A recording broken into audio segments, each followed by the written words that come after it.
Oi, gente, eu sou a doutora Maria Fernanda, estamos estudando juntos esse livro do Dr. Mário Sérgio Rossi e hoje eu vou dar continuidade ao capítulo 3 e vamos ler a parte que ele fala do lado de cá, sobre a acupuntura, as agulhas, do lado ocidental do mundo. A MTC não ficou restrita ao território chinês. Depois de atingir países asiáticos como Japão, Coreia, Vietnã e Tibete por meio das rotas comerciais, o conhecimento médico da China entregou à Europa em meados do século XVII. Lá, as primeiras informações sobre a acupuntura foram transmitidas por missionários e viajantes precedentes do Extremo Oriente. Um dos expoentes foi o padre católico Hervé, que publicou em 1671 o tratado Les Secrets de la Médecine des Chinois. A partir de então, relatos de médicos e viajantes europeus que passavam pela Ásia começaram a aparecer em inúmeras publicações sobre MTC e acupuntura, a exemplo do holandês Willem ten Risch e do alemão Engelbert Kempfer, que discorreram sobre as ações locais da acupuntura e da moxa-bustão. No entanto, grande parte do material publicado entre os séculos 17 e 19 era superficial, sem um real conhecimento de técnicas e fundamentos chineses.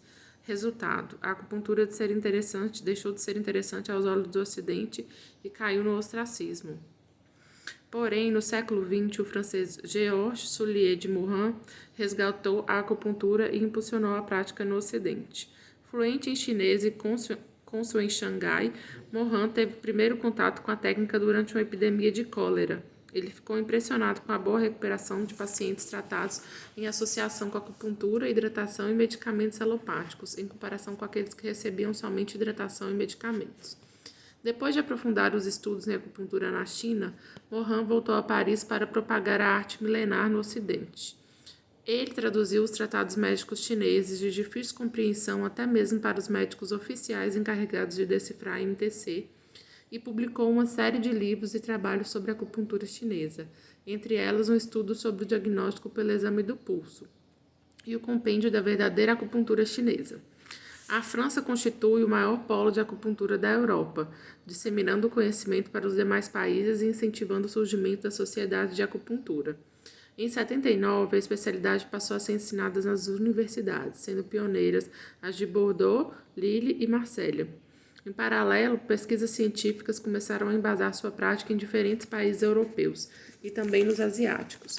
Do outro lado do Atlântico, na América, o isolamento da comunidade chinesa e até mesmo as leis de controle de imigração dificultaram a integração cultural e a propagação da prática da MTC, que permaneceu tímida até em 71.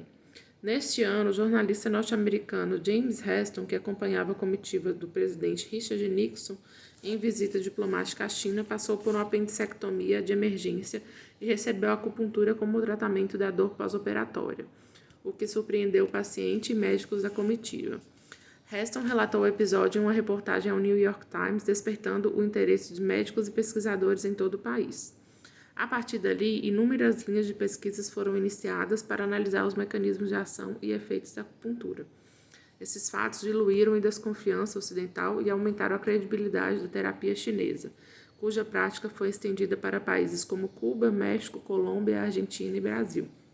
Em território brasileiro, a acupuntura chegou com os imigrantes chineses em 1810 e japoneses em 1908. Por aqui, o movimento da contracultura também favoreceu a disseminação da arte médica chinesa no Brasil, com preceitos alinhados à tendência naturalista e antitecnológica pregada na época. Nos anos 80, instituições de saúde e ensino começaram a se adequar e a implantar a técnica, mas o processo de legitimação e regulamentação ocorreu somente na década seguinte. Em 95, com base em trabalhos científicos que comprovaram sua eficácia e efetividade, a acupuntura foi reconhecida como especialidade médica pelo CFM. Desde então, vem sendo incorporada gradativamente ao meio médico e hoje está presente em grande parte dos centros médicos universitários e nos maiores e mais importantes hospitais do país.